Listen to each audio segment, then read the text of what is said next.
Approché du pupitre à l'hôtel de Matignon, le Premier ministre qui a voulu solenniser cette prise de parole qui est donc depuis la cour de l'hôtel de Matignon.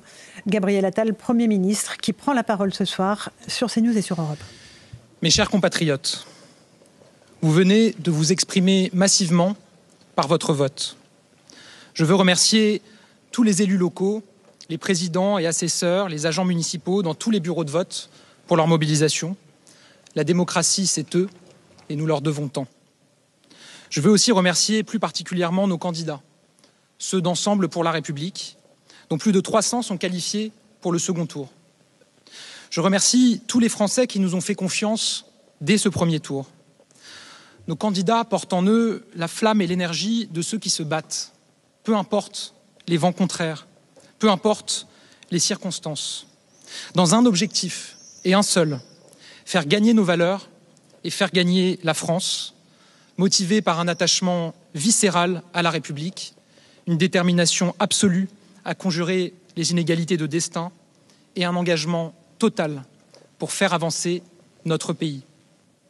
Nous avons la conviction sincère que nous portons un combat juste, un combat fort, un combat nécessaire et indispensable.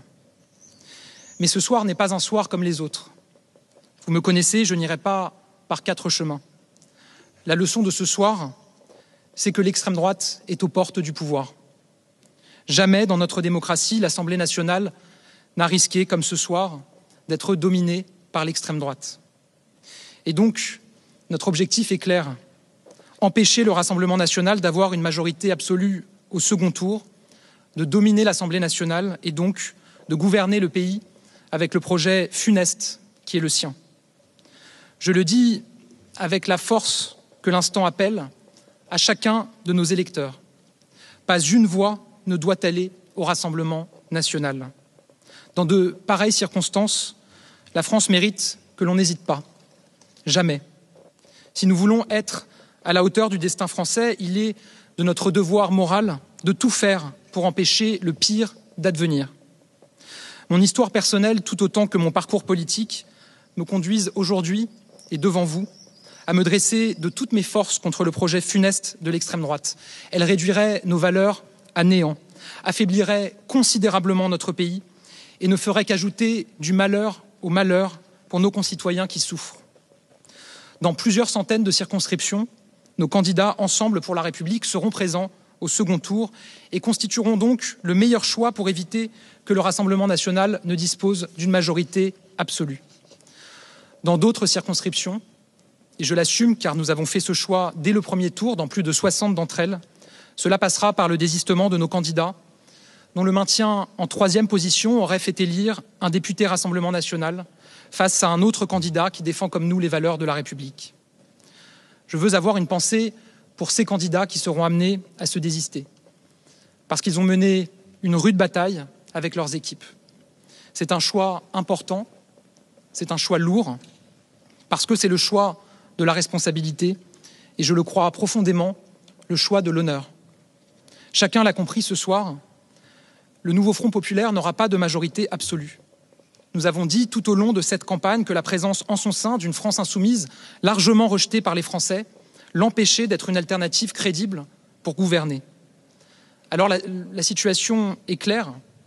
L'enjeu de ce second tour, c'est de priver l'extrême droite d'une majorité absolue en construisant une assemblée où nous pèserons suffisamment pour bâtir entre forces républicaines des majorités de projets et d'idées. Dans cette assemblée nouvelle, j'ai la conviction que nos candidats Ensemble pour la République sont ceux qui défendront le mieux vos intérêts, vos idées, vos valeurs. Alors c'est en donnant de la force partout en France, à nos candidats pour le second tour, que nous parviendrons à vous protéger au mieux. Françaises, Français, ces dernières années, vous avez pu être déçus, parfois en colère. Mais depuis toutes ces années, nous œuvrons sans relâche pour avancer. Et nous veillons surtout à protéger l'essentiel, la République et nos valeurs. Il nous faut continuer à le faire et cela commence dès demain, avec les centaines de candidats Ensemble pour la République qui seront en campagne pour protéger au mieux les Français. Aujourd'hui, vous vous êtes exprimés, aujourd'hui, vous avez voté, Aujourd'hui, vous avez fait vivre notre démocratie qui est notre bien le plus cher.